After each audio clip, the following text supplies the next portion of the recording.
Bem, amigos do Virada Paulista, está começando mais um episódio aqui do nosso querido podcast, o 18º. E nessa semana a gente vai comentar da rodada do Brasileirão, que só o Palmeiras venceu. Corinthians e São Paulo acabaram perdendo em casa e o Santos buscou um empate heróico, entre aspas, contra o Red Bull Bragantino em Bragança. Bom, eu queria apresentar aqui meus queridos amigos Thiago Bayer. Salve, salve, rapaziada, todo mundo bem? Espero que estejam muito bem, sim. E bora lá, né? Episódio agora recheado com todos os times e vamos ver, né? Se não rola nenhuma discórdia aí no meio do programa. E ele, Levi Jambeiro, hoje o comentarista. Fala, rapaziada, vamos aí pro nosso 18º episódio. Eu tô numa vibe tranquila e não quero participar de discórdia nenhuma, visto que os últimos episódios da Discord está sendo Thiago Bayer e Guilherme Campos, uma troca de faísca fenomenal. Às vezes é bom ter uma discussãozinha para dar uma pimentada, né, nos assuntos. Bom, vamos começar aí falando sobre o nosso Virada Indica toda semana aí. A gente traz uma indicação nova aí para você. E eu vou começar pelo Levi. Levi, qual a sua indicação de hoje? Então, a minha indicação do dia de hoje vai ser uma música. E ela se chama Assault. Na verdade, tem vários Assault, né? Assault Crime Perfeito, Assault Quarentena. Essa é mais uma da sequência aí de Assault. Então, essa é o Assault Rio. Nela está o Pose do Rodo, Orochi, entre outros aí bem conhecidos da Main Street, que é a empresa do Orochi, né? Então, para quem gosta de trap, misturado com rap, misturado com funk, né? Porque o Pose do Rodo também vem aí do mundo do funk, é a minha indicação da vez. Vocês vão gostar muito da música, já que é uma das melhores músicas aí da Main Street. Aí sim, baita indicação aí do Levisão. Para quem gosta de uma musiquinha aí, temos aí Orochi, Pose do Rodo, grandes torcedores do Flamengo, né? O Pose, inclusive, direto falando do Flamengo aí. E sempre vídeos icônicos e engraçados, né? Thiago, qual que é a sua indicação de hoje? Bom, aproveitando aí que o Levi puxou o assunto música, também vou trazer uma coisa relacionada ao tema, né? Mas não é uma música em si dois produtos aí que tem no Netflix, um show ao vivo e um documentário, todos eles do Emicida, né? Quem não conhece o Emicida, esse cara que é um grande ídolo aí do rap, um cara que é muito consciente, muito pra frente. Então eu aconselho vocês a assistirem o primeiro documentário, que chama Amarelo, e fala um pouco sobre a história da música negra no Brasil e sobre esse show que ele fez lá no Teatro Municipal em São Paulo, que também tem o mesmo nome, Amarelo, e o show também está disponível no Netflix. Então, se eu fosse você, eu dava uma conferida lá, que eu tenho certeza que você não vai se arrepender. Se eu não tô enganado, tem um álbum dele também que chama Amarelo, ou é uma música, eu não lembro direito, mas eu acho que é. Bom, e a minha indicação de hoje vai para uma coisa um pouco diferente, além de ser futebol, mas é uma coisa um pouco diferente. Geralmente a gente traz música, série, essas coisas. Eu vou indicar um canal, que é o canal da Cruzeiro Esportes, para quem gosta de dar muita risada, já que o Cruzeiro passa uma fase péssima e eles são torcedores do Cruzeiro, então as reações são as melhores possíveis. E é legal dar risada deles, porque o Cruzeiro, para quem lembra de 2018, fez altas peripécias, né, contra Santos, Palmeiras e Corinthians na Copa do Brasil. Várias polêmicas ali rodearam aquela Copa do Brasil e o Cruzeiro acabou eliminando esses três clubes com muitas dessas polêmicas, gerando muita raiva nos torcedores, especialmente nos torcedores do Corinthians, que até hoje tem pesadelos com aquela falta do Jadson em cima do Dedé, né? Toca a vinheta aí, editor.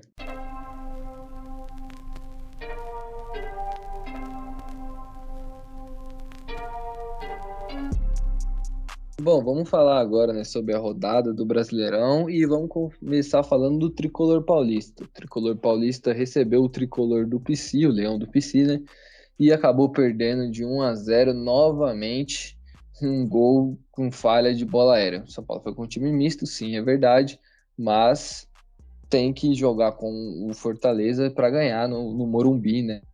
e acabou não acontecendo. Eu gostaria de saber de você, Thiago, o que você achou do jogo e será que não tem solução essa bola aérea do São Paulo?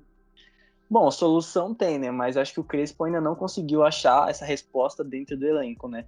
Já são muitos gols sofridos de bola aérea e o problema continua. Então, fica cada vez mais difícil com que o Crespo consiga achar esse problema, consiga resolver esse problema, né?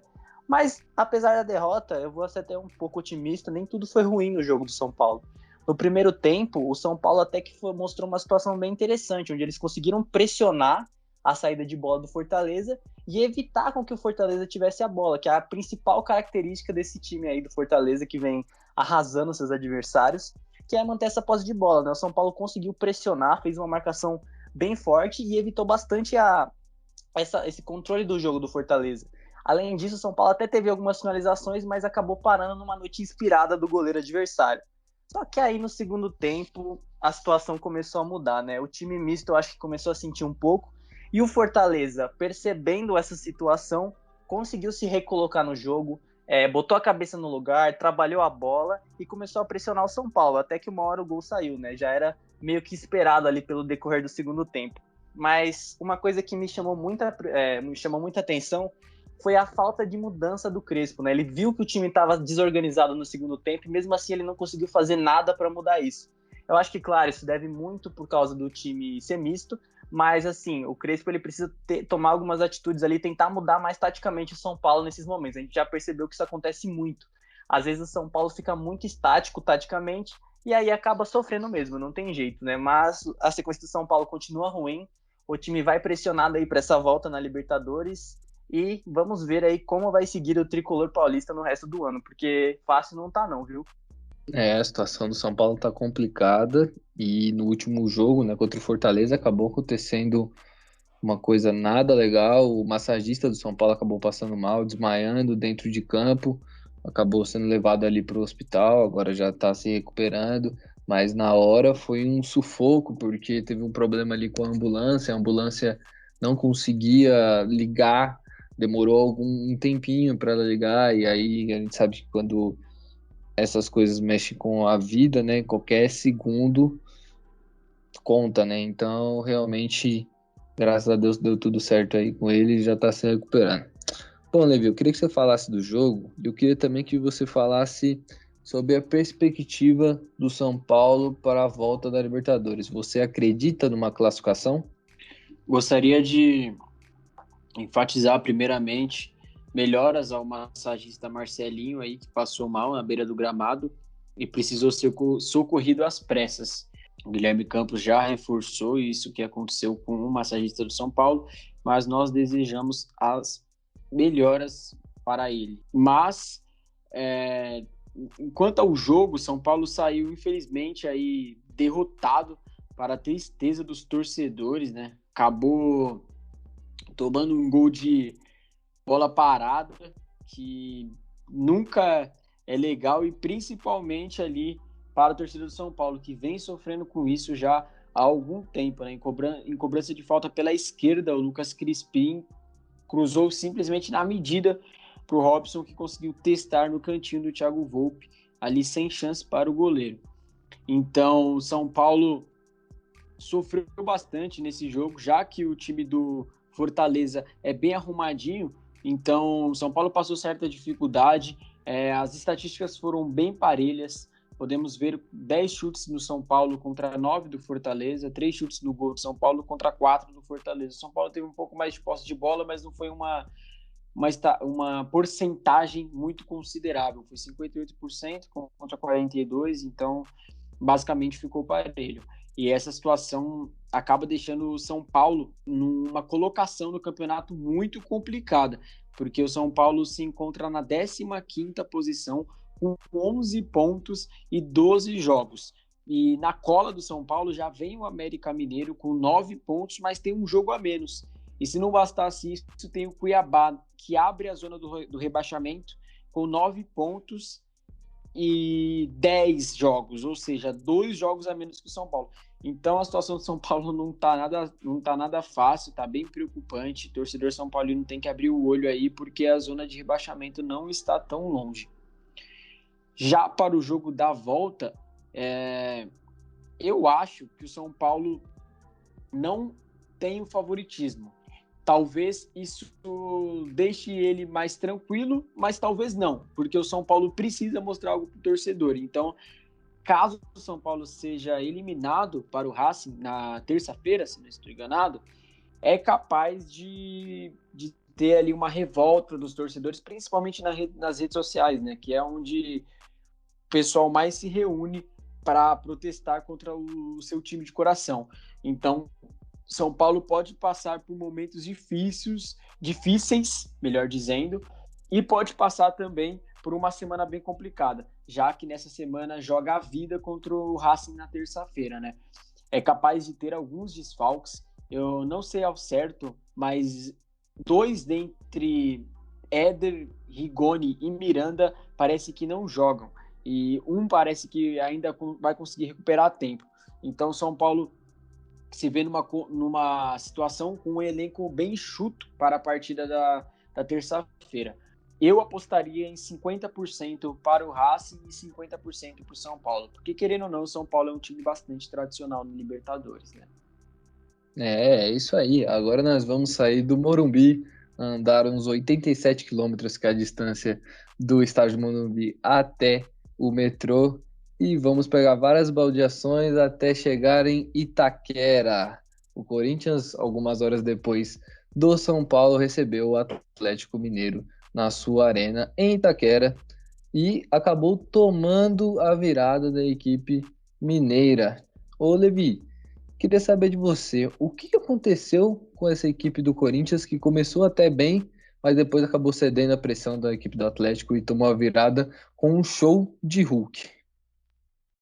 Bom, o que aconteceu é muito fácil de responder, Guilherme Campos. Talvez seja a resposta mais fácil que eu vou dar aqui em um bom tempo de podcast. Medo do técnico. Técnico medroso.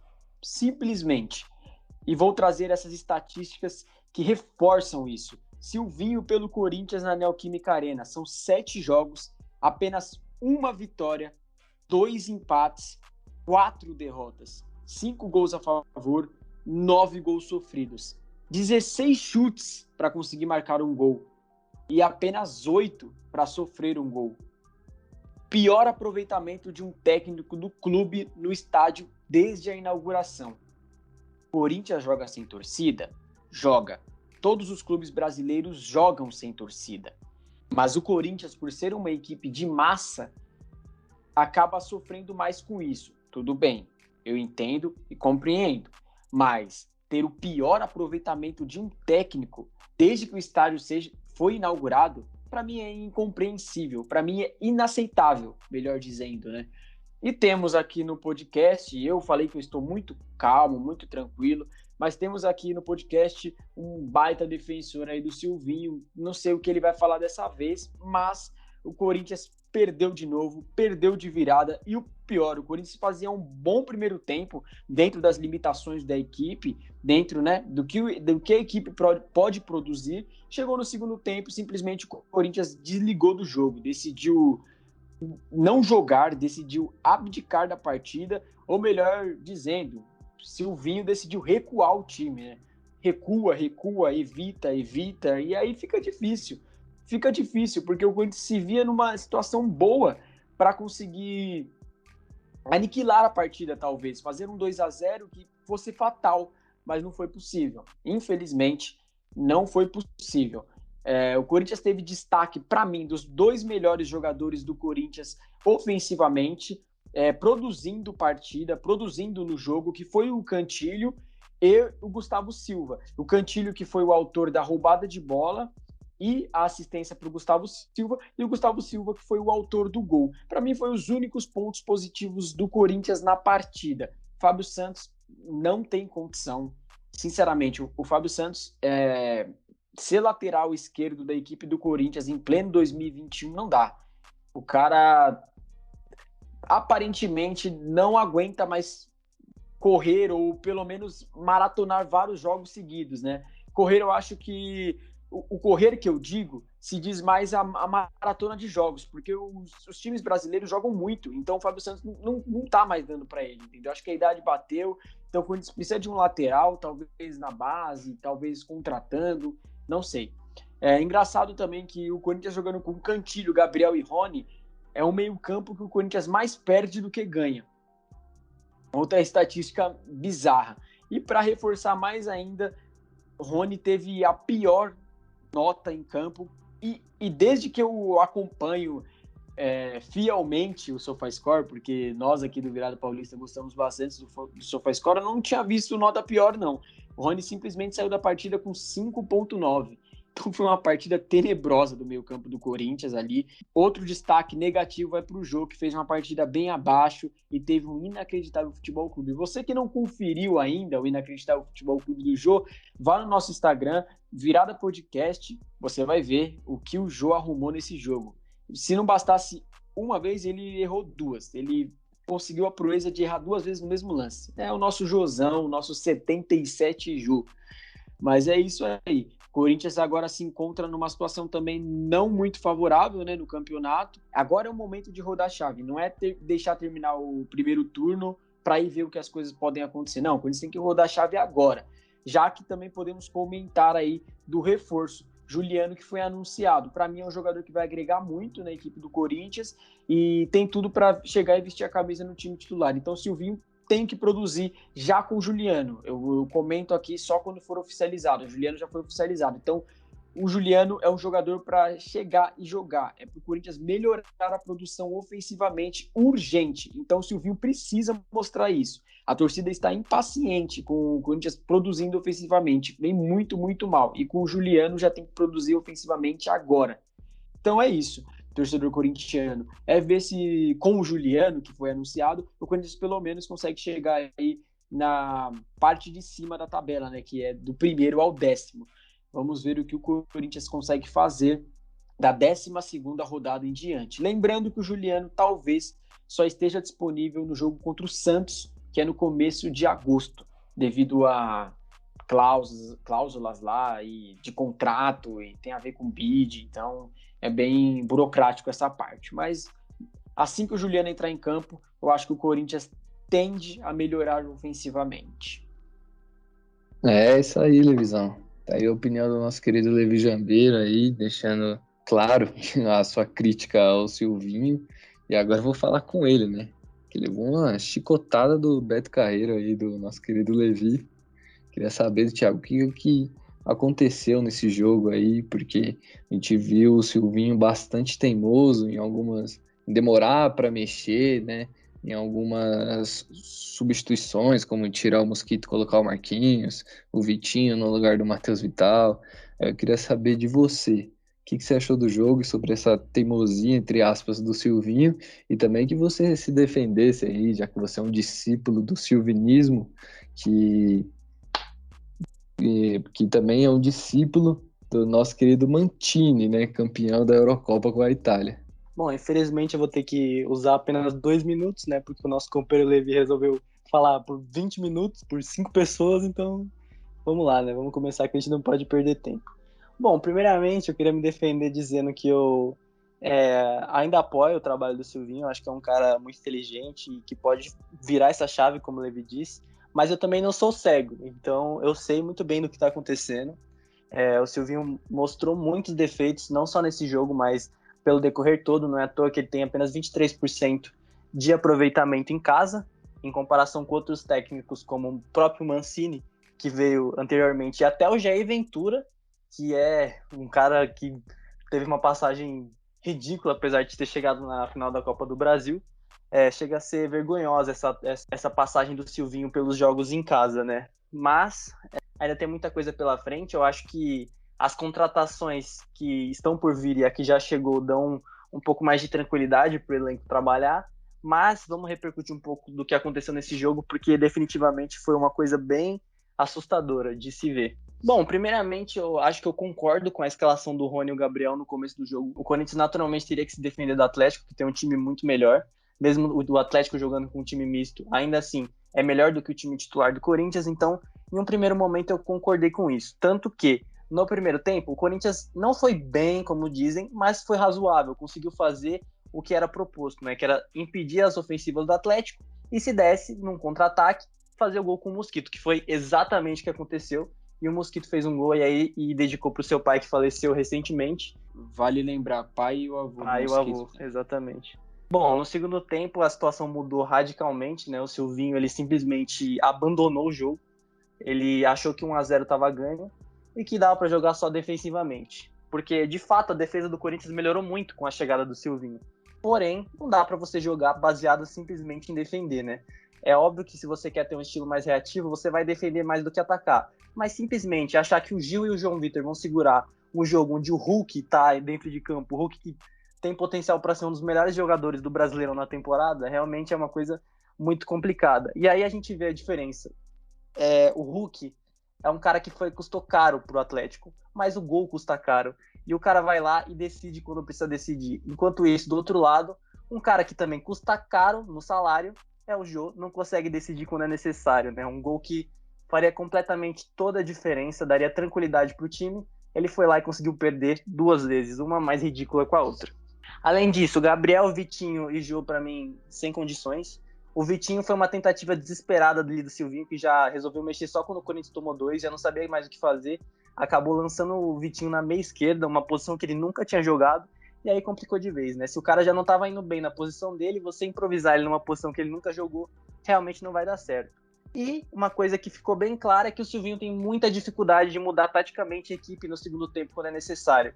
Ele simplesmente só muda peças e fica por isso mesmo, o time completamente parado, sem movimentação, não consegue reagir, e aí sofreu 2-1 e ficou por isso, o Corinthians derrotado em casa, um resultado que no começo do jogo seria esperado, uma derrota para o Atlético Mineiro, mas pelo contexto, saindo ganhando, a derrota custou caro para o Corinthians, e o Corinthians agora tem a obrigação de ganhar do Cuiabá na próxima rodada.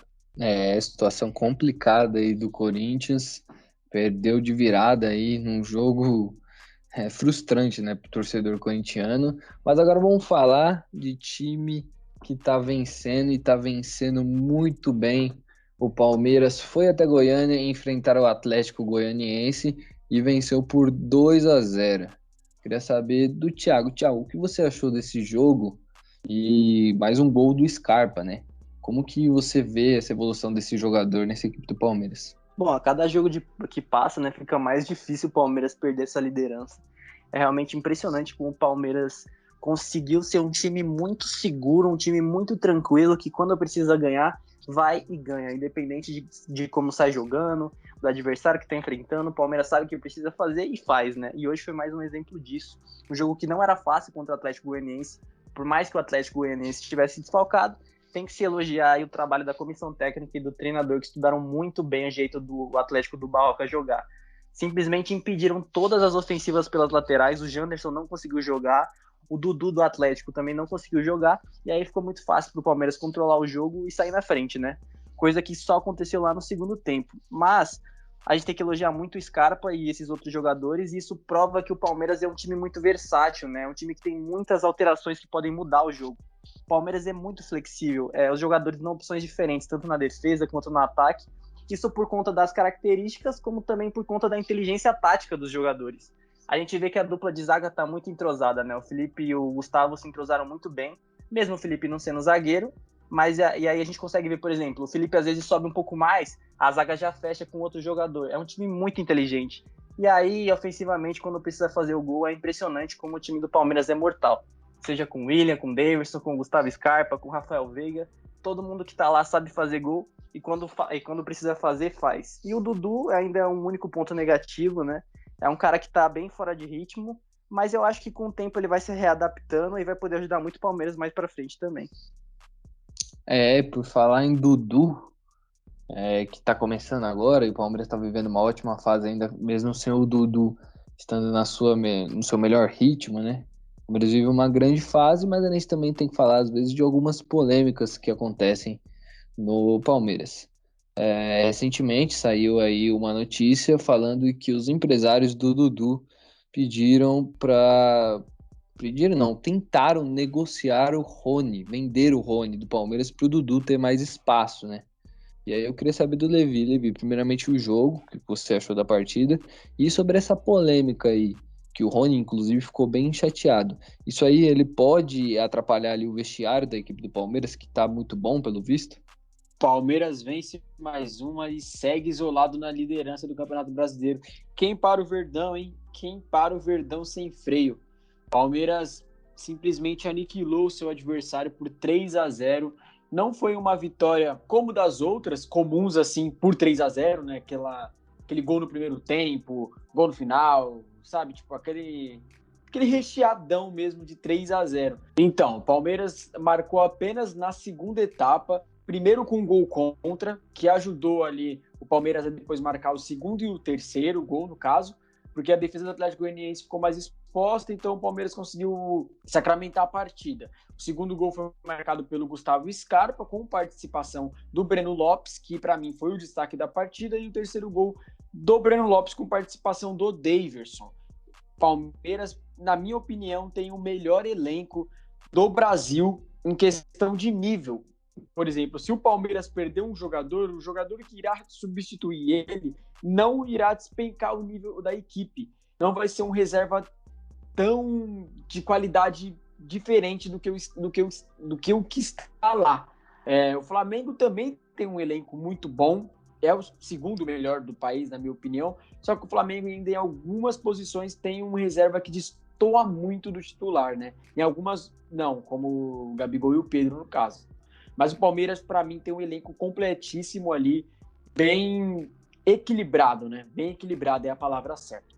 O Breno Lopes, que eu destaquei, é o jogador que menos precisa de minutos para participar de um gol no Brasileirão. É 71 minutos apenas, entre os jogadores com pelo menos 50% dos jogos, ou seja, tem 9 jogos, 4 como titular, 5 gols e 1 assistência.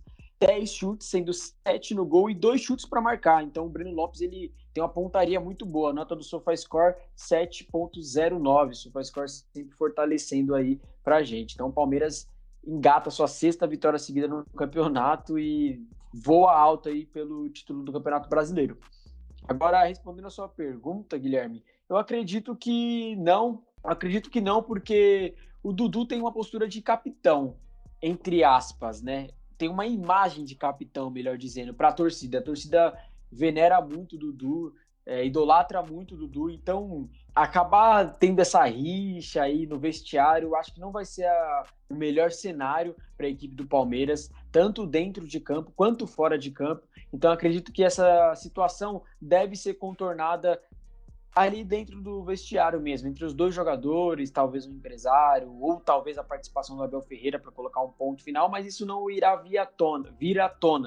Não vai vir a mídia e virar uma bomba ou algo do tipo, assim, é uma notícia bombástica. Eu acho que vai ser resolvido ali dentro do vestiário do Palmeiras mesmo. O Dudu, que eu ainda não me acostumei vendo a camisa dele, aquele 4+3, né?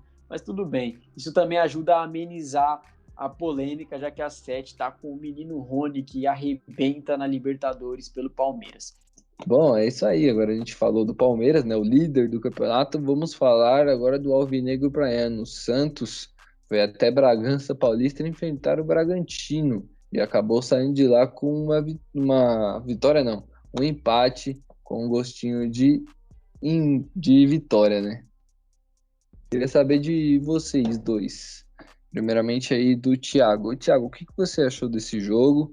E eu observei ali que a equipe do Santos ela tem uma dificuldade muito grande de jogar fora de casa. Inclusive os números apontam isso. O que você acha que a equipe do Diniz tem que fazer para melhorar isso daí? Bom, eu acho que talvez seja uma questão de postura. Eu acho que não é uma questão tática, uma questão preparatória. Eu acho que é mais uma questão de postura mesmo. O Santos se impõe muito dentro de casa e eu sinto que talvez o Diniz tenha um pouco de medo de fazer isso fora de casa e acaba sofrendo um pouco com isso. E isso também acontece porque muitos times entendem como o Santos joga e conseguem quebrar um pouco isso. O Bragantino no primeiro tempo fez muito isso nesse jogo. Parecia que entendia mais ou menos como o Santos jogava, joga também de uma forma parecida, o que facilita bastante e conseguiu anular as ações. Mas eu gostei bastante da escalação inicial, do Diniz colocando o Sanches para jogar. Eu reafirmo aqui que o Sanches é um cara fundamental para esse time do Santos, é um cara inteligente, um cara ritmista, um cara que vai fazer o Santos jogar bola. e ele não pode ser reserva nesse time. Eu acho que se ele consegue jogar um tempo e meio, ele tem que jogar no começo, que é quando os companheiros dele estão descansados. Então eu continuo afirmando isso. Fora isso, o Santos sofreu um pouco em ataques rápidos do Bragantino. O Bragantino é um time muito veloz, principalmente pelas pontas.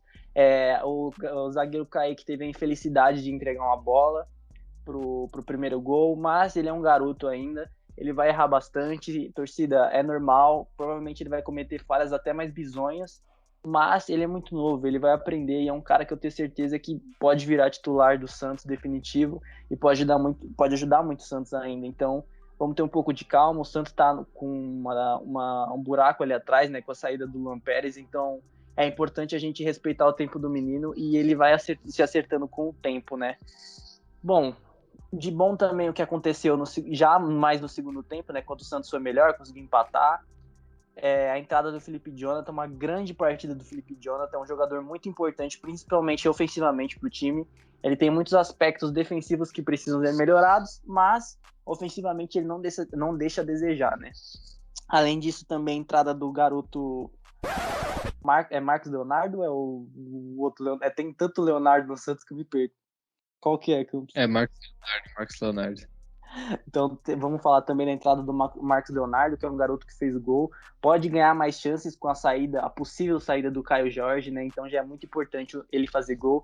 Na base ele já era conhecido por um cara goleador, um cara matador, e eu acredito que ele tem tudo aí para suprir essa falta do Santos pelo Caio Jorge, porque definitivamente para o Santos buscar um cara no mercado vai ser muito difícil, e fora isso tem o Raniel, que é um cara que tá voltando de lesão, enfim, é uma situação bem complicada. Então eu acho que o garoto Marcos pode ganhar bastante espaço aí nesse time e continuar assim, né? O Santos ele precisa continuar nessa postura mais ofensiva. O Diniz quase colocou o Alisson ali no meio do jogo para tentar se defender. Eu acho que não é muito isso que ele tem que fazer. O Santos é um time que joga melhor quando tem a posse de bola. Eu acho que é isso que ele tem que fazer, né? Investir nisso. O Camacho e o Sanches ali são jogadores que conseguem fazer esse tipo de jogada, e no banco também tem outras opções como o grande e famoso Zidanocelo aí, nosso apelido pro garoto, é um cara que pode fazer esse papel também entrando no segundo tempo. Então é basicamente isso, foi um resultado que um empate pouco sofrido, né, mas vem como uma vitória, né, seria importante o Santos ter vencido esse jogo, na verdade, mas o empate pelo contexto que foi, saindo perdendo, depois tomando 2-1,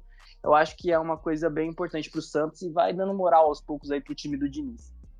É isso aí, a equipe do Santos conseguiu esse empate aí heróico nos últimos minutos contra a equipe do Bragantino, mas a gente tem que salientar os laterais, né, do Santos. Hoje os 4 laterais que o Santos tem atuaram, né? O Moraes acabou saindo machucado, o Felipe Jonathan entrou muito bem, como o Thiago disse, foi o melhor do jogo, na minha opinião. E do lado direito temos Pará e Madison, que Pará, não preciso nem falar, falhou no gol, bizonhamente deixou o jogador da equipe do Bragantino sozinho para fazer, não olhou em nenhum momento. E o Madison também não fez uma grande partida. Eu queria saber do Levi. Levi, a questão das laterais no Santos, você acha que é possível que tenha uma melhora? Entrando o Madison, o Felipe Jonathan agora fez um bom jogo, você acha que ele vai conseguir manter? Você acredita que ele vai conseguir manter e voltar a ser titular? Porque o Moraes vinha bem, mas acabou lesionando, né? Eu queria saber de você, se você acredita em Felipe Jonathan e Madison, além da sua opinião do jogo também. Eu acredito sim na melhora do Felipe Jonathan, principalmente se o Felipe Jonathan se tornar um defensor mais sólido, porque ofensivamente ele ataca com bastante prioridade, ele sabe o que está fazendo, ele é muito bom ofensivamente, mas defensivamente deixa um pouco a desejar, né? Felipe Jonathan começou no banco, mas acabou entrando ali no próximo minuto 30 e teve uma nota de 7 no SofaScore. Então o Felipe Jonathan fez uma boa partida. Felipe Jonathan foi bastante seguro e, na minha opinião, tende sim a tomar a vaga do Moraes, né? Já que a vaga era do Felipe Jonathan, aí passou a ser do Moraes e agora é entre Moraes e Felipe Jonathan. Na verdade, eles estão duelando ali quem vai ficar com a lateral esquerda do Santos. Eu acredito que o Felipe Jonathan tenha mais potencial e é mais jogador. Só falta se tornar mais sólido defensivamente. Em relação à outra lateral, bom, eu não sei nem porque tem disputa. né? Não sei nem por que tem disputa, porque o Pará é horrível, a torcida do Santos odeia esse jogador. Para falar bem a verdade mesmo, Pará é um dos jogadores mais criticados pela torcida do Santos atualmente, né? Já vem um bom tempo assim, desde a temporada passada, mais precisamente ali as fases finais da Libertadores, a final da Libertadores mais precisamente ali, né? Já que a torcida do Santos tem bastante pesadelo com isso. E o Pará vem atuando bizonhamente depois dali. Eu nunca achei o Pará um lateral confiável, um lateral titular de time grande, que o Santos é time grande, né? Time que briga por coisas grandes na temporada. O Pará não pode ser titular de maneira alguma.